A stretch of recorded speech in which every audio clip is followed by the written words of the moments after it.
Welcome to Get Wisdom Live with Carl Mollison and Brian Kelly.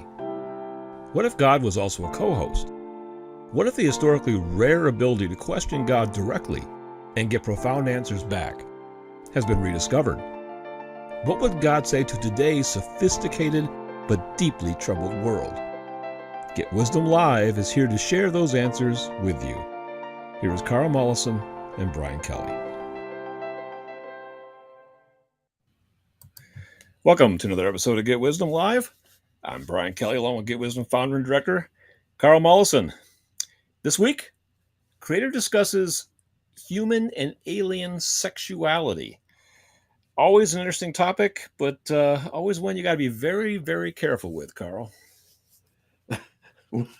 Well, it's X-rated at one end of the spectrum, that's for sure, and controversial at the other end. Still, you deal with innocence, then it's even more something to view with trepidation and extra caution to not offend, and put things out in front of people who are too sensitive or maybe too young to fully understand and need to be sheltered and protected by their loved ones and family, and they don't want someone else doing it. So this is this is adult subject matter, and just fair warning, but it's something central to human experience.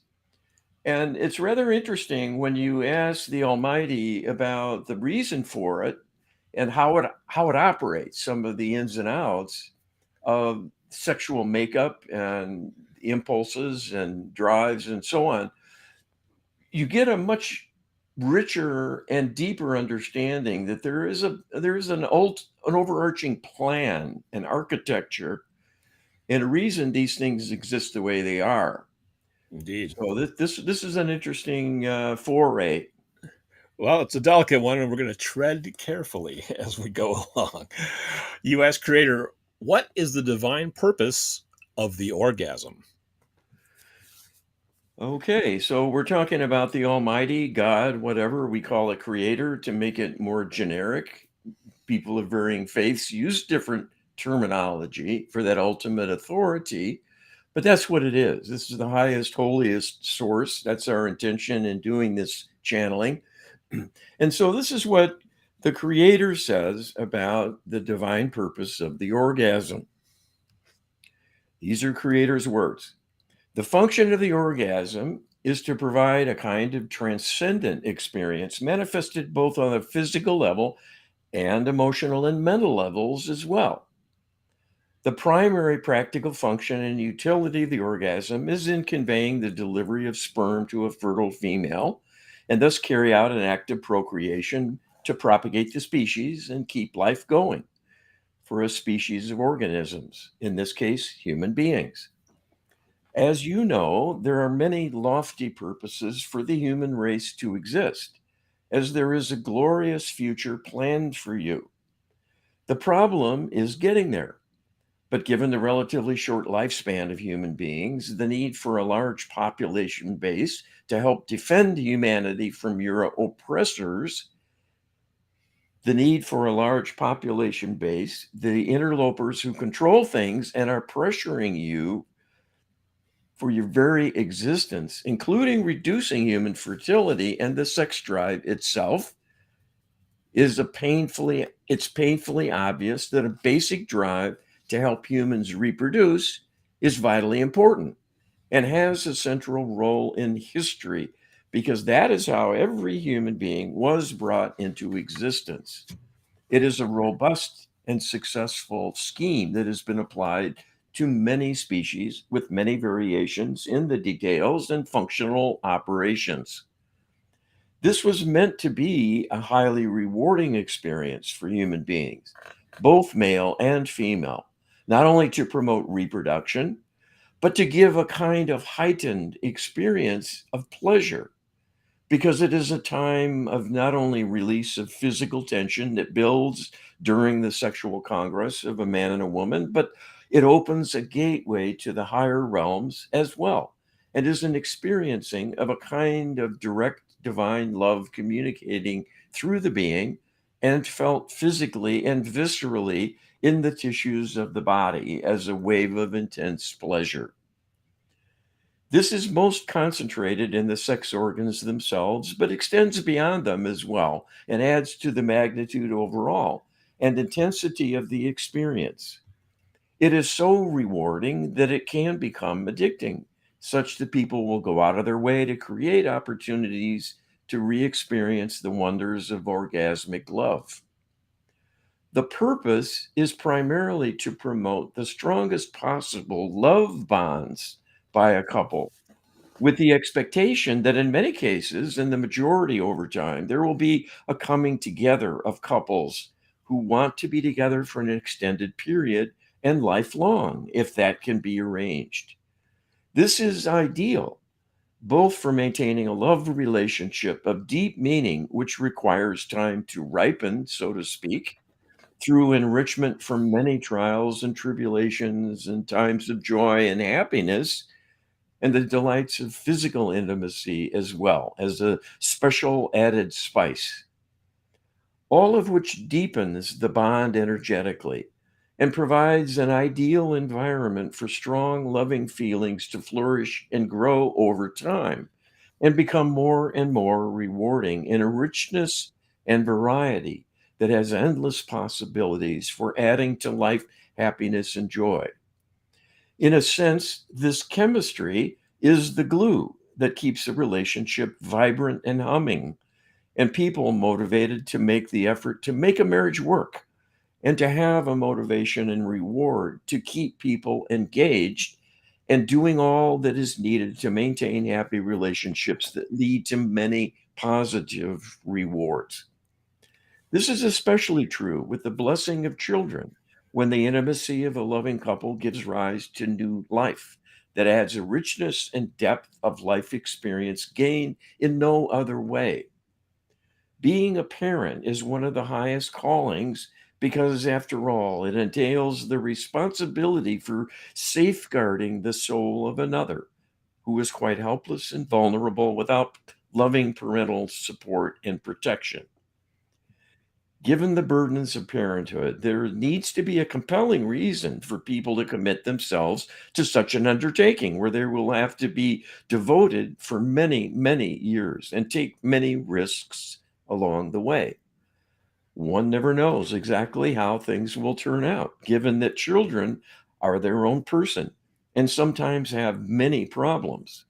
And this takes a toll on the caregivers, not to mention the financial burden and the constraints on lifestyle to spend so much time and energy devoted to the care and feeding of the young, which goes on for decades before they are able to spread their wings and branch out on their own to live independently. So, having the rewards of physical intimacy always available to a couple is a further incentive to stay the course and meet the demands and expectations of one another in carrying out whatever duties arise in seeing to the needs not only of the couple, but many times a larger family unit. What a fascinating answer. And while I can't say I'm terribly surprised by anything Creator says here, at the other hand, I know I wouldn't have come up with this answer. And it's clear that Creator is emphasizing, a lifelong commitment as one of the primary incentives for, creating things the way they are. It's fascinating. Yeah, and of course, the the pat answer is whoopee. That's what orgasms Right. are for. And biologically, in terms of evolution, that science would say is the driving force of everything.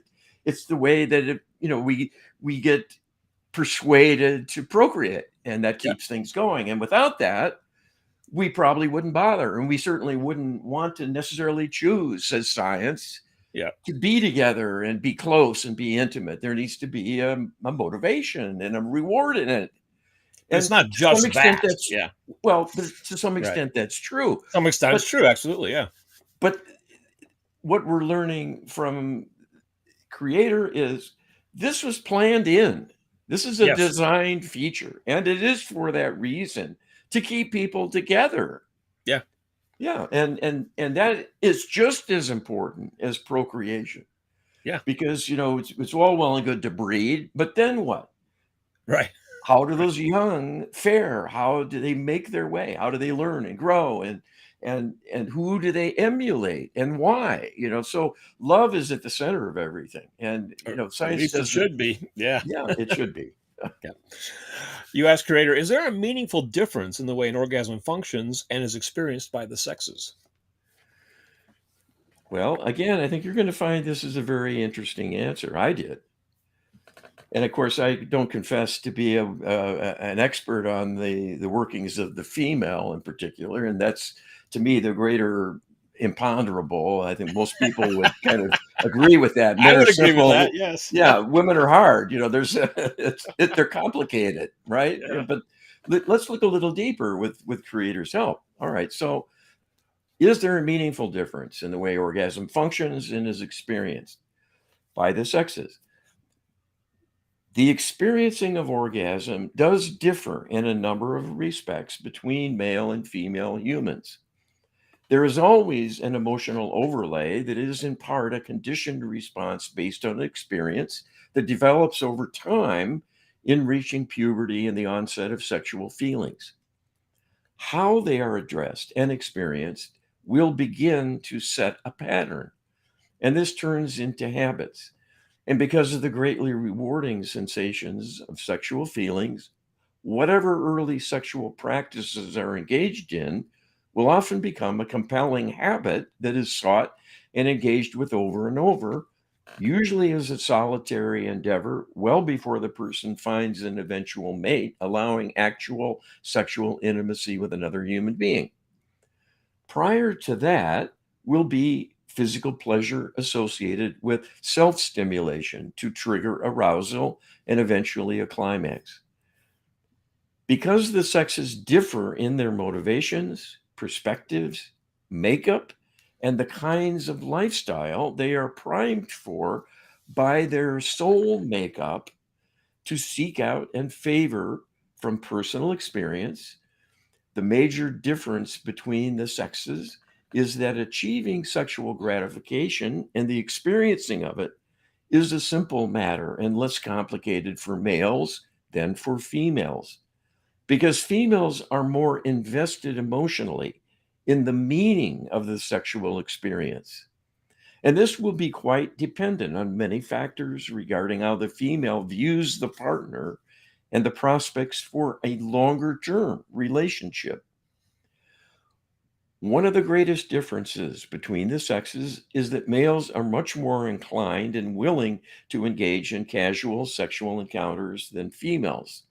So there are built in reservations about intimacy, with females having higher standards and requirements needing to be met before they will even consider a rendezvous with a male, whereas a high percentage of men who are unattached and not in a relationship are quite willing to engage in a casual sexual encounter. There are basic biological differences in what it takes to reach an orgasm in terms of the setting, the interactions with another partner, and the emotional experiencing needed to achieve the pleasures of an orgasm. And because of anatomical differences in the makeup of the physiology with differing hormonal drives and the more complex innervation with nerve endings in the female anatomy, there can be more variety in the way females experience sexual congress. There is an irony in the perception and understanding of sexual needs and experiencing in these differences in the makeup and the consequences that play out with physical intimacy. How the respective partners respond and what they need to have a fulfilling sexual encounter, rather than being an impediment for the female, in a sense, to have a more difficult challenge to reach a full degree of arousal and orgasm. This is actually part of Creator's plan to create a kind of challenge that is meant to be true for both of the partners, male and female. So, males will need to make an extra effort to give nurturing and affection to the female. and on the part of females having a deeper and more complex set of needs, in effect, to have biologically a tougher set of criteria needing to be met by prospective male partners who may, in effect, fail the test if they cannot be sensitive to the needs of the woman. They will need to be more attentive and devote time and effort to cope with the slower pace of the human female sexual responses as a demonstration of true love and caring about the woman and her needs.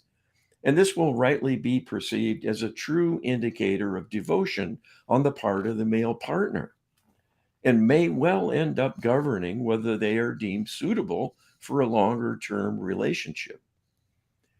So, this speaks to the complexity of things that seem to be an inherent mismatch when the opposite is the case.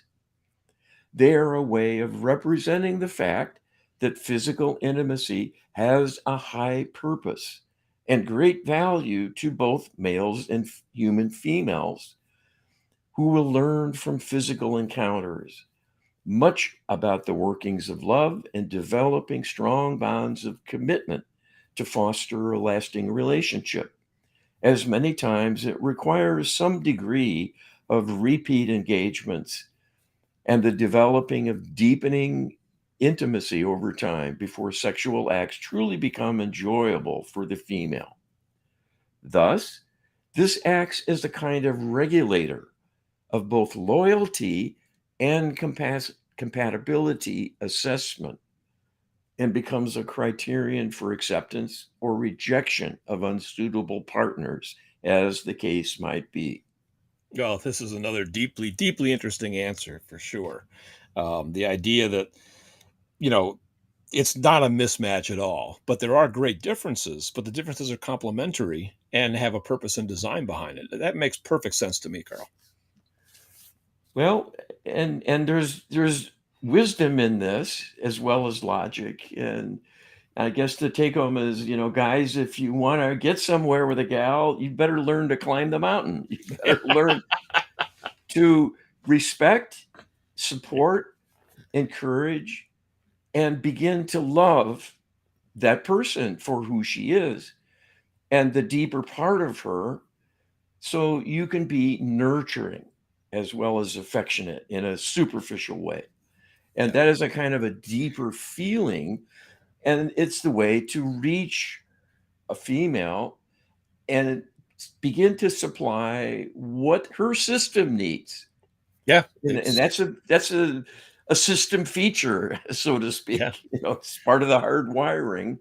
It's an interesting word to use, system, but yeah, it makes sense. It makes absolute sense. You ask creator, clearly, lust and love are not the same thing. The Anunnaki are loveless beings, yet history suggests they are extremely sexually active. Clearly, they found human females attractive in some way. Can creator parse out for us how sex remains a driving force for a loveless being? Okay, and we're throwing this out of the blue at you, perhaps, if you haven't followed our material closely. We do talk about extraterrestrials because they are here. They are actually running the world. The Anunnaki are the oldest civilization, nearly 5 billion years old. So they are quite advanced and quite clever, but they're not spiritual. They have become loveless, and that's the reason. So we're asking about their sexuality here to kind of make a comparison about what it means to be human and what it means to be non-human in the context of those beings around us. All right, so here is how creator describes how sex remains a driving force for a loveless being using the Anunnaki. There are many appetites, and while sexual feelings are ideally experienced in the context of an exchange of love with a suitable partner to whom one has developed strong feelings and trust, there is a strong sex drive that is part of the standard equipment of human beings, and that is not always easily sublimated to the extent it can be ignored until someone falls in love and develops a deep commitment. This being the case, a being who is disconnected from the divine and becomes selfish, like the narcissists and sociopaths, and eventually a true psychopathic disorder resulting from a spiritual blockade, this will not stop sex hormones from having their influence. But what will change is the context and nature of sexual desires and modes of expression. Just as everything else about behavior and interpersonal relationships will become altered when people become totally self serving and insensitive to the needs of others. What accompanies such an absence of love is the substitution of a need for power and control as a more basal instinct. Because love is foreign to such a person, cut off from their divinity, they will not want to be nurturing to others.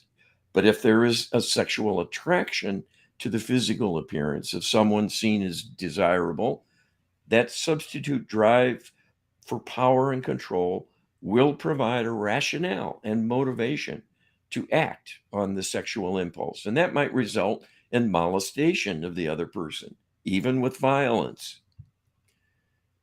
The Anunnaki engage in such practices routinely because they can. In their world, what is valued is power.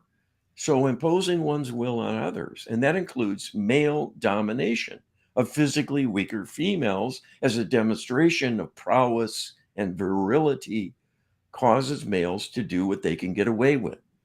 And this is seen as an accomplishment rather than a crime in the twisted thinking of these psychopathic beings.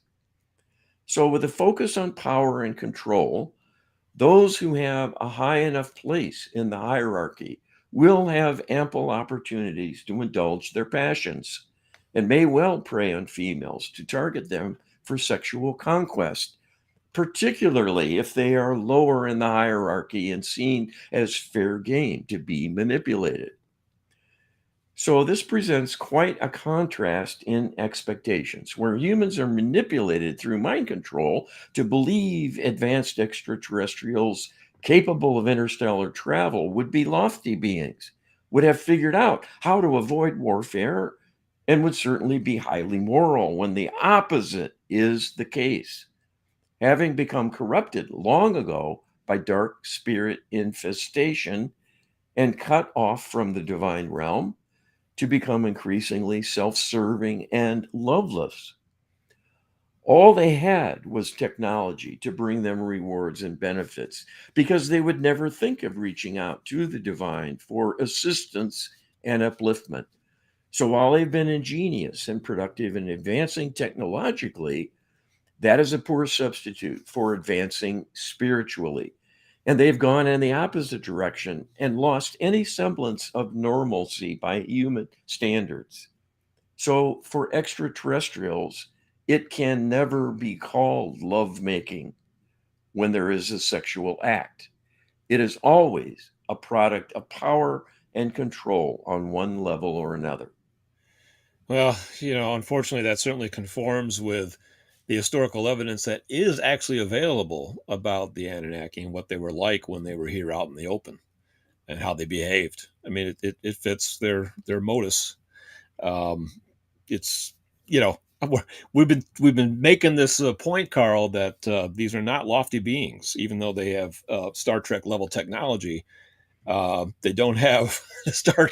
They're more like the Klingon than they are the Federation. Let's put it that way. Yeah, or the Star Wars series, the Empire Yeah. and Darth Vader and the Emperor and the stormtroopers and all of that darkness, when they have all this seeming power and technological capabilities that are astonishing and fabulous from human perspective. But what do they do with it?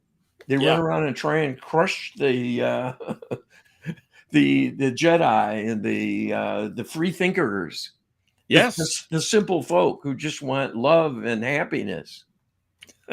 Yeah, this is perversity on a grand scale. So Absolutely. Yeah. Well, check out getwisdom.com where you can learn a lot more about the Anunnaki and 1,000 other topics. We have thousands of questions that have been asked of Creator, and we got thousands of answers in our Divine Wisdom database. You can access it directly at getwisdom.com/db. No membership is necessary to access the database, and you can busy yourself in there for hours on end, learning all kinds of divine wisdom. It's something we invite you to take advantage of. It's easy, it's free. So check it out today, givewisdom.com/db. You asked Creator Carl, in a general sense, what is the cultural status of Anunnaki females? We know from historical indicators that female children of Anunnaki rulers enjoyed some privileges of royalty, but it is also the case that female Anunnaki may be subject to incest from the entire family tree. One would imagine is anything but an easy existence. What can Creator tell us? Okay, here again is a perspective of the difference between human and extraterrestrial culture. Creator tells us, again, contrary to many motion picture fantasies of extraterrestrials as advanced and exalted races of beings, the physical extraterrestrials in your galaxy are quite savage because they are predators and true psychopaths, and thus cannot feel or give love to have compassion for anyone or anything. So interpersonal relationships are quite barbaric, and this includes much abuse and subjugation of females as a kind of prize and the object of conquest by stronger and more aggressive males of the species. It is very much akin to the animal realm, but worse because of the males relishing the power they hold rather than carrying out a more mechanical need to fulfill a biological imperative through mating that is hormonally driven without an overlay of higher faculties. As with some humans, they are calculating and conniving and manipulative to entrap and take advantage of females as a kind of sexual prize and view them as expendable. The savage nature of their culture taints everything and degrades everyone involved. When it is only power and control of others that brings a sense of personal satisfaction and the only measure of stature, it is a prescription for disaster through mistreatment of those lower on the totem pole, so to speak, who are exploited endlessly and often killed on a whim by those holding more power and status. So, in a society where homicide is normalized as an outlet for expression of personal power, you can be sure there is much sexual predation taken for granted as normal and even a source of pride and accomplishment by the perpetrators. Well, we're getting a bonus in this answer because it's not purely about sex. Obviously, we're getting a glimpse into the very nature of their culture, and we can see it's hierarchical, right? So when Creator comes and says that murder is normalized as an outlet for expression of personal power, well, murder is normalized only for those that are lower on the totem pole than you. It's not normalized if you take out somebody much higher up the food chain. Yeah. Um, maybe the guy that's a step above you, if you take him out or her out, as the case may be, in a way that is intriguing and positional, and puts you in favor of a new opportunity, and you win the admiration of those above, so that they allow you to come in without a backslap, so to speak. But yeah, it's not. There's no justice in this. It's just purely a hierarchical power position. Well, rape is the absence of love. Yeah. And that's true whatever culture you might look at, whether it's human or a non human extraterrestrial one. Our culture is in decline, and the evidence is all around us. We are currently in a process in America of normalizing criminality, and we're letting criminals go. We're not punishing so much anymore. It's kind of tolerated. And in many quarters, encouraged if it's working for your interests personally as a group of some sort with an ideology. This is a slippery slope. Yeah. And it speaks to disconnection from the divine. And that's what we're talking about with a distorted perspective of sexuality. Sex without love is a Violence. departure from the divine. Yeah. Yeah. Sex without love is more often than not violence. You ask Creator, we understand that reptilian extraterrestrials are not only savage looking, but the most inclined to savagery among the three extraterrestrial races in the Dark Extraterrestrial Alliance. But what about the blonde, blue eyed Arcturians called Nordics? Do they treat females in their culture with respect, or is sex of lesser interest and not a major outlet for power and control? All right. Creator tells us the Arcturians are more equitable in allowing females of their species to have positions of authority and responsibility without being seen as objects to be exploited for pleasure and the perverse thrill of domination by exerting power over them. Nonetheless, the Arcturians are still loveless beings. They simply are not yet as savage as the other two extraterrestrial races. But their depravity is growing, and when push comes to shove in any given situation, it will be every man for himself, so to speak. This will mean cultural accommodations that are simply learned through experience as being useful to keep things running smoothly may go out the window with a breakdown in order and relationship history where each person will be out for their own best interests, regardless of gender or place in the hierarchy. Because they are loveless and unable to feel compassion, the Arcturians see nothing inherently wrong with slavery or subjugation of females by other races of beings, as they are more and more inclined all the time to worship power as the others do. So we see this as a slippery slope in their descent, following their disconnection from the divine. They are simply the youngest civilization among the members of the Extraterrestrial Alliance and have undergone a somewhat different development. They have sidestepped a major temptation regarding slavery through their invention of artificial intelligence in the form of the alien Greys, who are robotic and soulless, even though DNA based. This technological hybrid intelligence provides worker bees to do most of the drudgery as servants for the Arcturian world. And this has reduced competitiveness among the Arcturians themselves because they all enjoy a privileged status by virtue of their easy lifestyle. Wow. Amazing. We have to learn about these civilizations in bits and pieces, Carl, and it's challenging. It's rewarding at times, but it can be also frustrating. Trying to get a glimpse as to what these civilizations are actually like. And but we drip, drip, drip. We just put another little piece together, and we learn more about the Arcturian civilization. And there's a lot to be interested in here. Well, it's fascinating and a little bit unnerving and grisly at the same time. Yeah. We have a question here about the reptilians that you skipped over here, I think. Did I And I skip want to over be sure we get that in. Do you see that there? there? Or is it? Previous question. Oh my gosh. Wait. I can read it and we can go ahead and fill this in. Do the male reptilian extraterrestrials prey on females in their culture? Or can the reptilian females hold their own by suppressing unwanted advances through equal savagery? So now we've got the third of the three ET races in this dark alliance. So this is what Creator tells us about the reptilians.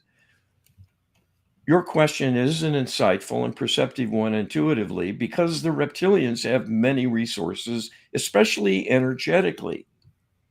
Due to their shape shifting powers, they can be much more difficult to pin down and constrain, unlike human beings or other physical extraterrestrials who, for the moment at least, are trapped within a body.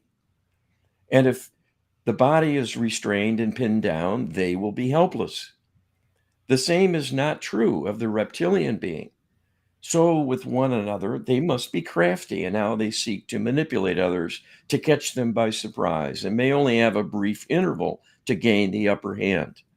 And so, given the volatile nature of these beings, as well as their intense focus and potential for savagery, including seeking retribution, reptilian beings tend to simply tolerate one another and go around them rather than confront and stir up trouble, because this will not likely pay off with an immediate benefit. There are always softer targets as an outlet for aggression. So they do not prey on one another sexually.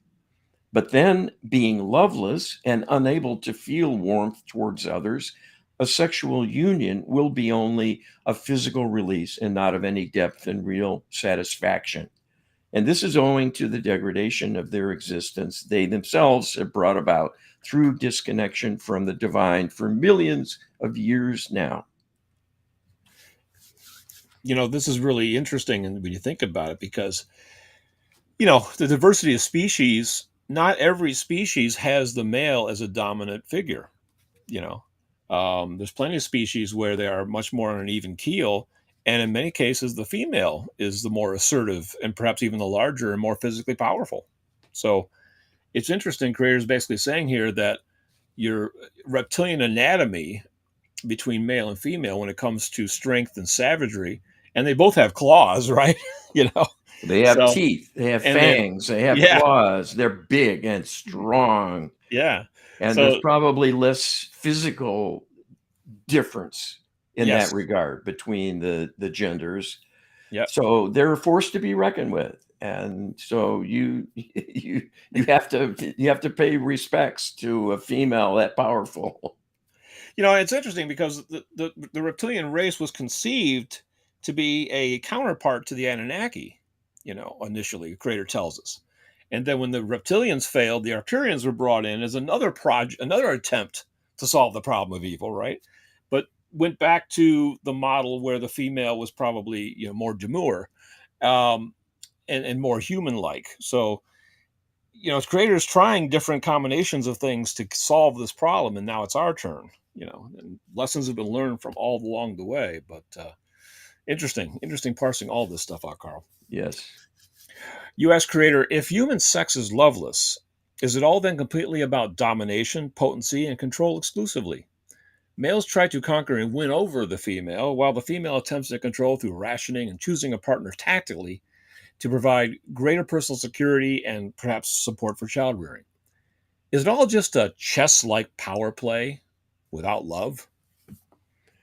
And creator says, this will all depend on the past history, who one is dealing with, and their personal status and makeup with regard to how much they are in divine alignment and capable of love feelings, or how cynical, disconnected, and narcissistic they have become to make them more self serving, egotistical, and insensitive to the needs of others, wanting rewards for the self, but not feeling any desire to give, let alone serve the needs of others.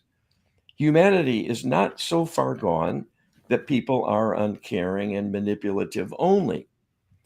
Many are capable of short term liaisons and have friendly sexual encounters that can be rewarding through experiencing their passions and having the rewards of sexual release without a long term commitment, done as an act of convenience for pleasure.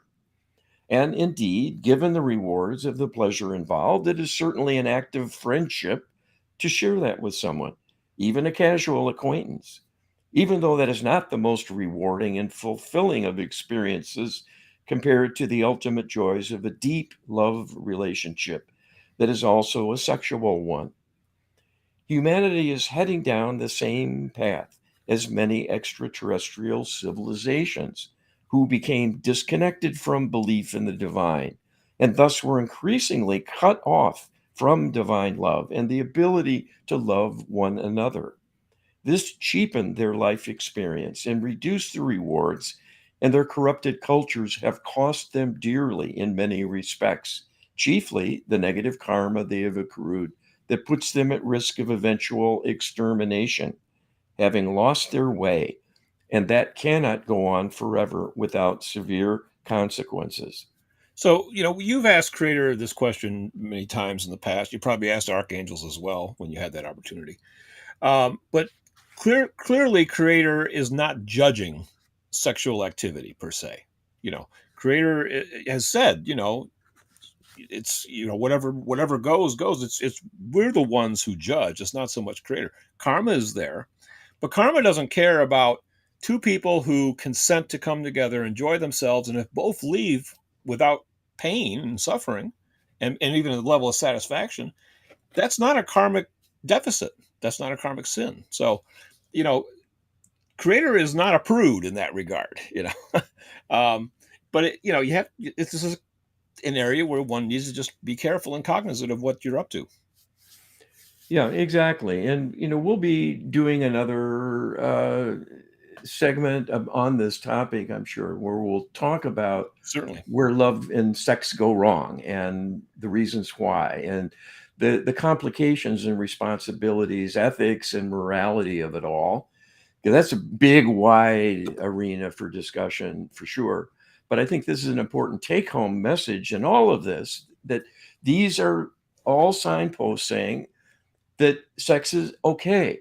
There's ways to do it that are deeper in meaning and more fulfilling. But if all you have is something temporary, maybe even just self-pleasuring and so on, that's okay. It's part of your equipment. It has to have an outlet, or at least it seeks one. And if it's pleasurable and keeps you going, it is not wrong to have that happen. Yeah.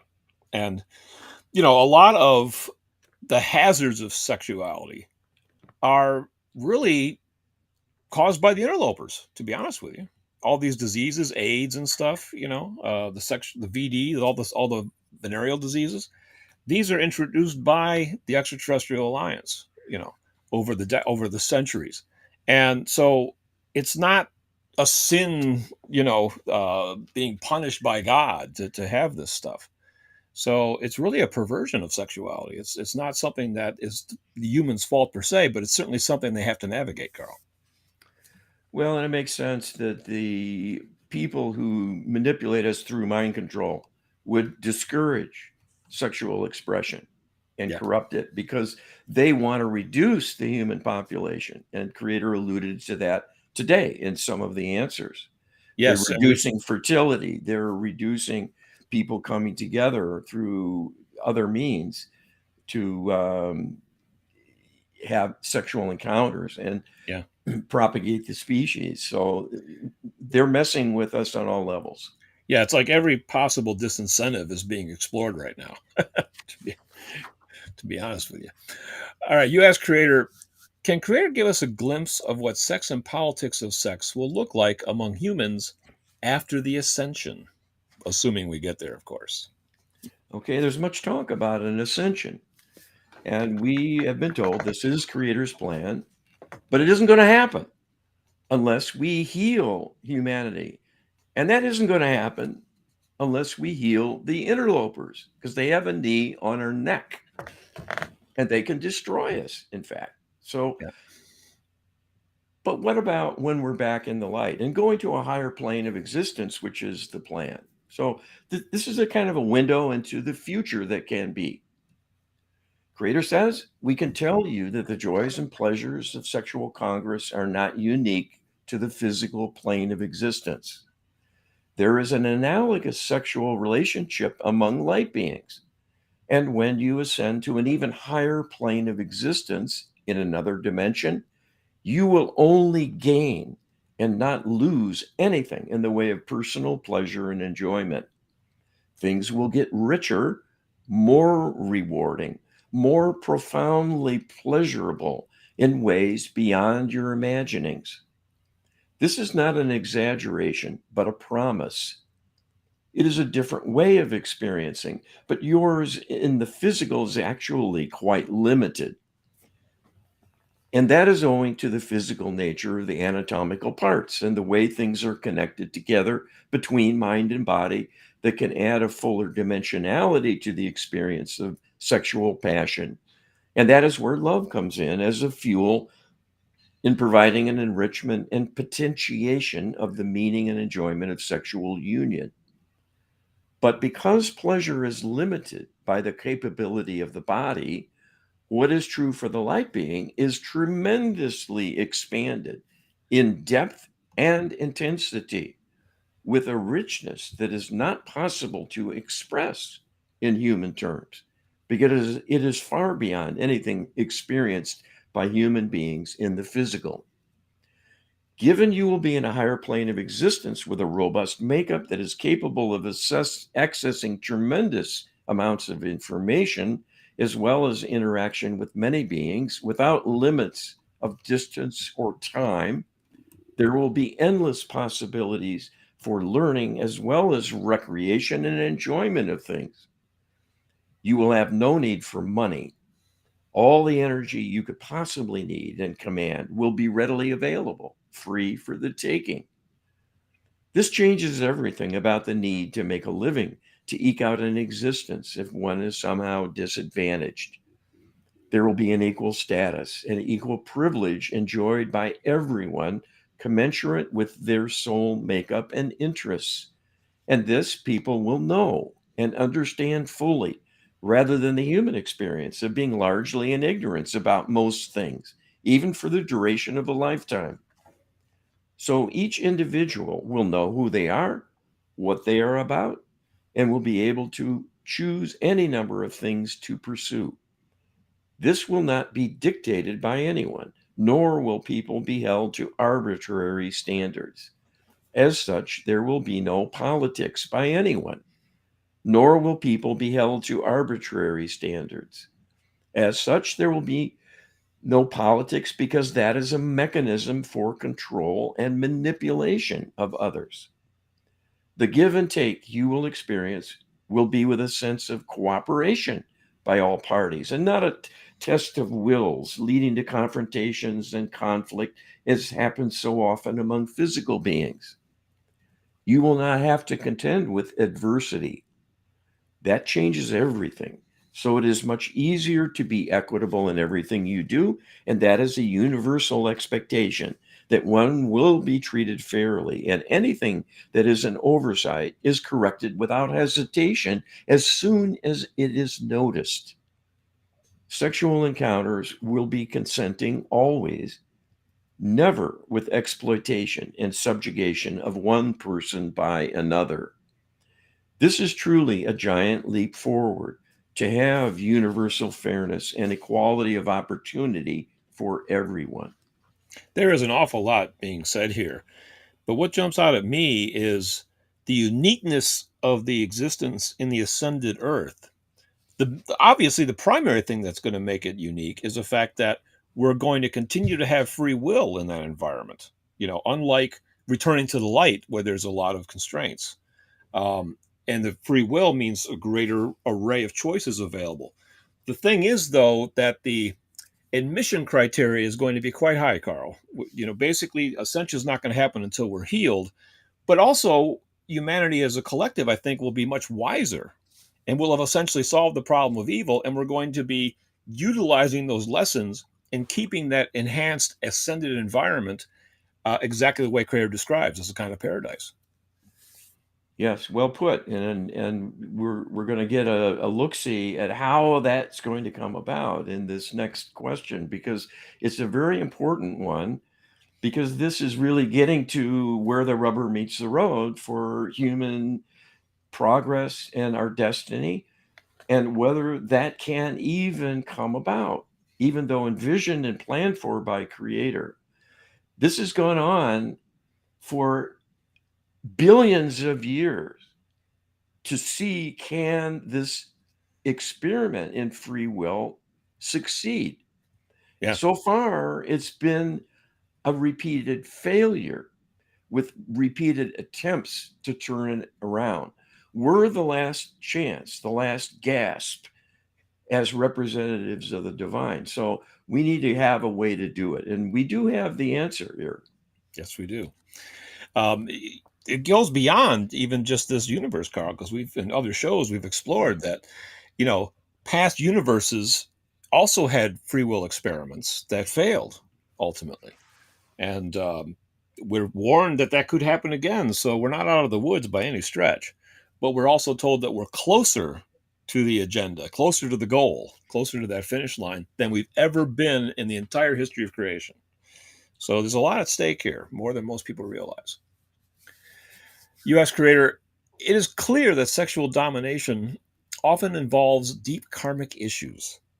Can Creator share with us how empowered prayer and a Lightworker healing protocol are the best means for healing sexual dysfunctions? And this is what Creator tells us. It is true that prior karmic trauma is often a predisposing factor for problems with sexual conduct and expression emerging during the lifetime. Just as with physical illness and emotional problems of many kinds, what has happened in the past becomes a likely repetition, facilitated by the law of karma, to return the energies to a perpetrator to tempt them, and to a victim to ensnare them in a future time and place, even in future lifetimes, as a test and an opportunity as well to right the wrongs, rebalance things, and learn the lesson of what took place before that was never resolved or restored through healing. An additional aspect when it comes to sexual dysfunction is the influence of spirit attachments. These are beings that consist of fallen angelics who turned away from love and light and now prey on humans because they are parasites, needing human life force energy to keep living. As they have been cut off from the divine, finally, having lost their way and resisted many repeated entreaties and enticements to undergo rehabilitation and reform themselves. That fall from grace put them on a path to serve their ego as the highest priority. And as a consequence, they lost the ability to feel or give love and became totally selfish and willing to do anything to take energy for personal survival. And to get it, they torment their host. That can include clever manipulations and enticements, encouraging them to indulge in frequent sexual encounters or obsessive indulgence with pornographic materials to keep the energy of sexual pleasure coming, because the dark spirits can siphon some of that away for themselves.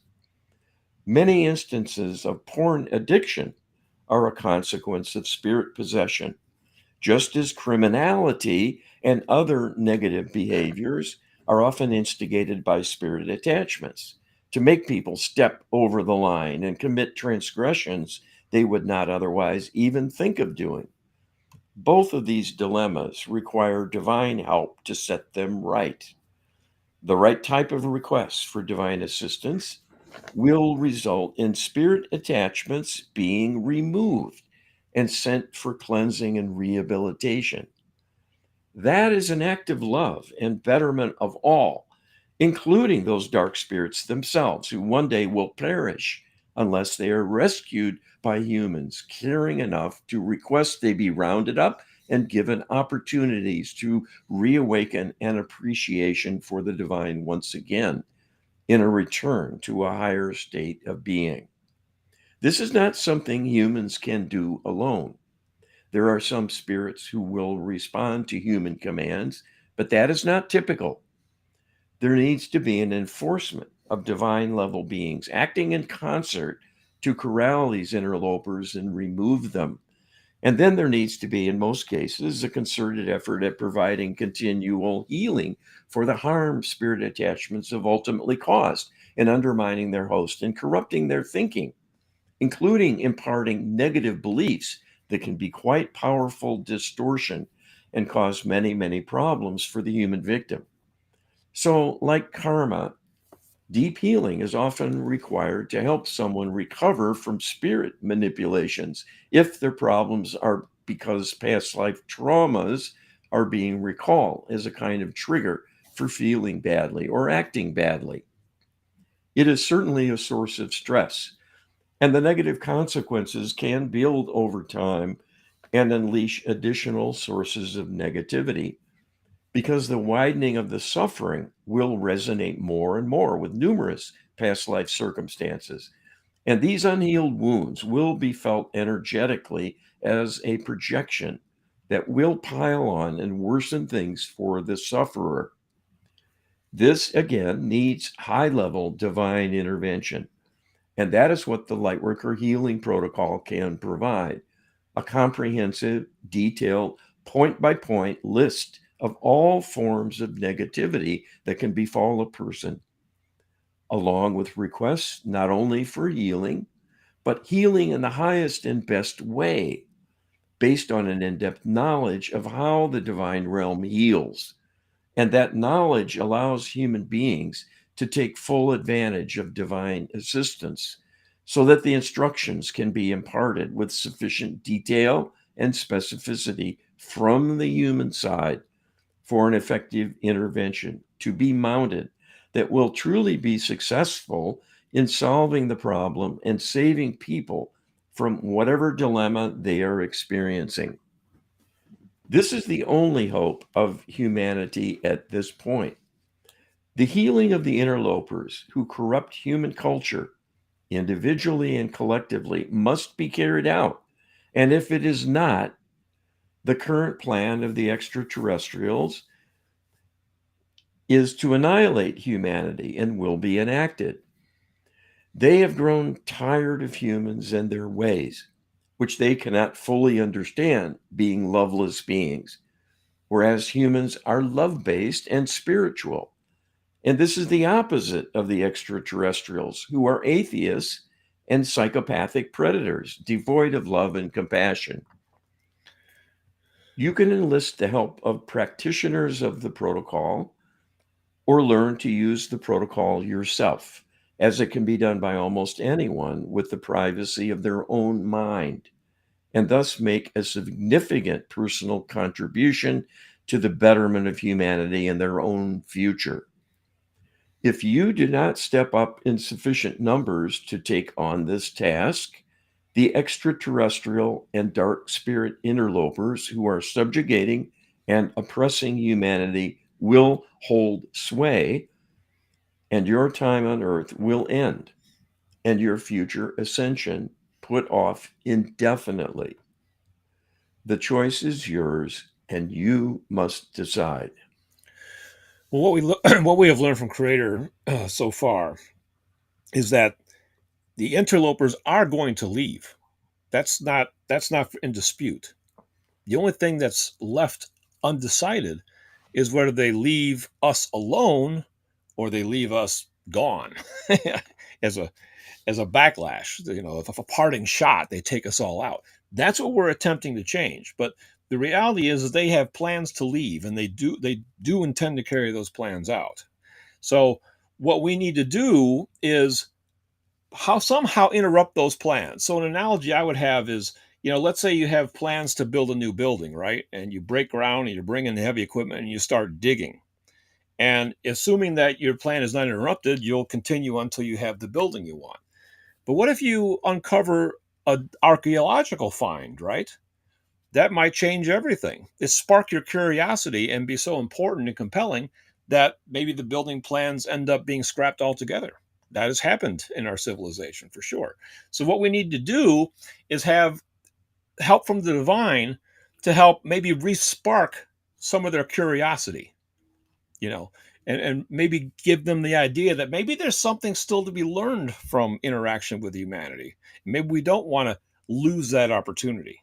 And we've essentially been told this with your channeling with the extraterrestrial council and all that. There needs to be an incentive for them to change their mind and leave us alone, and that's what we're attempting to work for, Carl. Well, and that is why this can work.